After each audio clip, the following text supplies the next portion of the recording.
ગિરી પર્વતમાળાઓની વચ્ચે નયન રમ્ય કરીને એક સુંદર જંગલ હતું. તે જંગલ જેટલું સુંદર હતું તેનાથી પણ વધુ સુંદર હતી તે જંગલની રાણી, વનરા રાણી.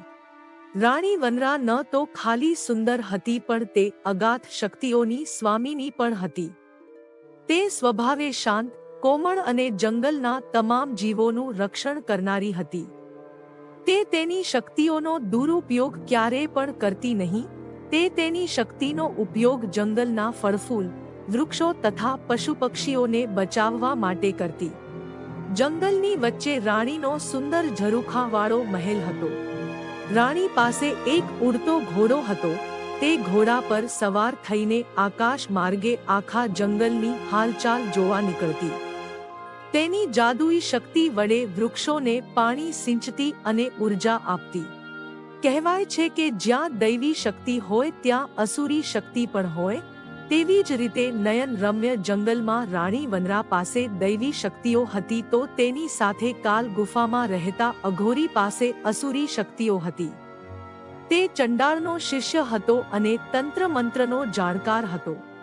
અઘોરીનો એક જ ધ્યેય હતો, જંગલની રાણીને મારીને તેની શક્તિઓ મેળવવાનો અને પૂરા જંગલ પર રાજ કરવાનો.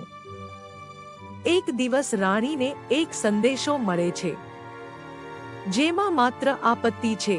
સાવચેત રહો અને જલ્દીથી અમને મળો એમ લખેલું હતું. રાણીના ચહેરા પર ગંભીરતા છવાઈ, કપાળ પર રેખાઓ દોરાઈ. રાણીએ ઘોડો આકાશે ઉડાડ્યો. ગિરી પર્વતની ટોચ પર જઈને ઘોડાને થોભવા આદેશ આપ્યો. રાણી નીચે ઉતરી આગળ નદીના ઝરણા તરફ જંગલમાં પગપાળા ચાલવા લાગી અને જોતજોતામાં અદૃશ્ય થઈ ગઈ.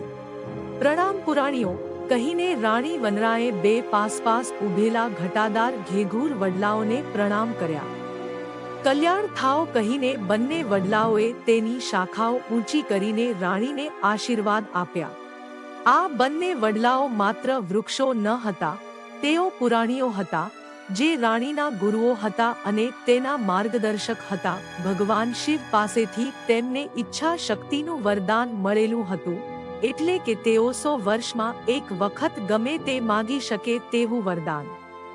રાણી વનરા તેઓનો ખૂબ આદર કરતી અને કોઈ પણ સમસ્યા હોય તો તેનું નિરાકરણ પૂછતી. કહો મુનિઓ, શું આપત્તિ છે? તમારો સંદેશો મળતા જ હું તુરંત આવી છું, રાણી વનરાએ કહ્યું. પુરાણીઓએ કહ્યું, કાલ ગુફામાં એક અઘોરી સાધના કરી રહ્યો છે.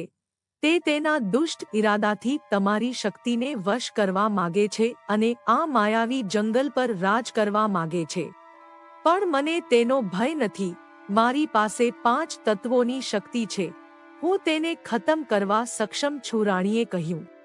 અમે જાણીએ છીએ કે તમારી પાસે દૈવી શક્તિઓ છે, પણ જો તે અઘોરીનું લોહી તમારા શરીર પર પડશે તો તમારી શક્તિ ક્ષીણ થઈ જશે અને તમે કમજોર થઈ જશો.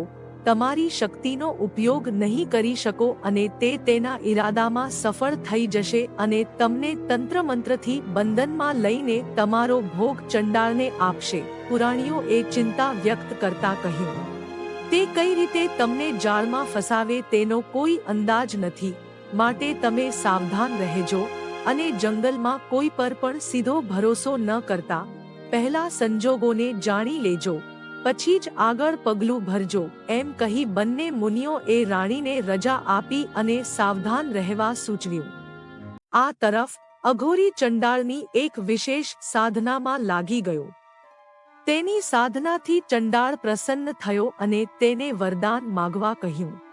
મારે રૂપ પરિવર્તનની શક્તિ જોઈએ છે, જેથી હું કોઈ પણ નું રૂપ ધારણ કરી શકું અને રૂપ બદલ્યા બાદ કોઈને પણ મારી ગંધ ન આવે તેવું વરદાન આપો, અઘોરીએ કહ્યું. જેવું અઘોરીએ માગ્યું તેવું ચંડાળે વરદાન આપ્યું. તે ધારે તેનું રૂપ લેવા સક્ષમ હતો અને આ શક્તિનો ઉપયોગ તેણે રાણીને મારવા માટે કર્યો. એક દિવસ રાણી જંગલમાં ભ્રમણ કરી રહી હતી.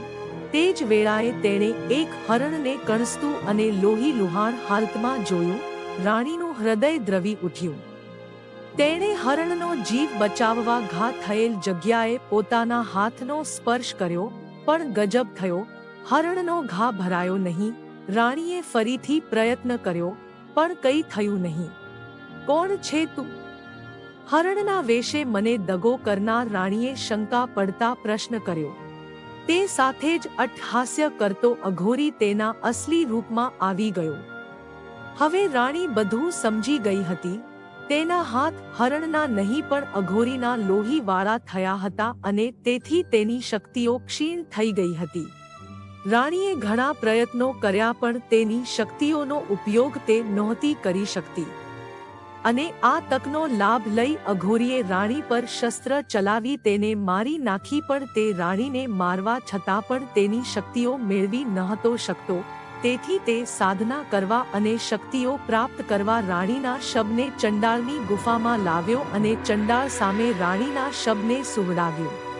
અઘોરી તેની સાધનાની પૂર્તિ નજીક જ હતો અને જેવી તે છેલ્લી આહુતિ આપવા ગયો તે પહેલા જ રાણી વનરાનું શબ અદૃશ્ય થઈ ગયું.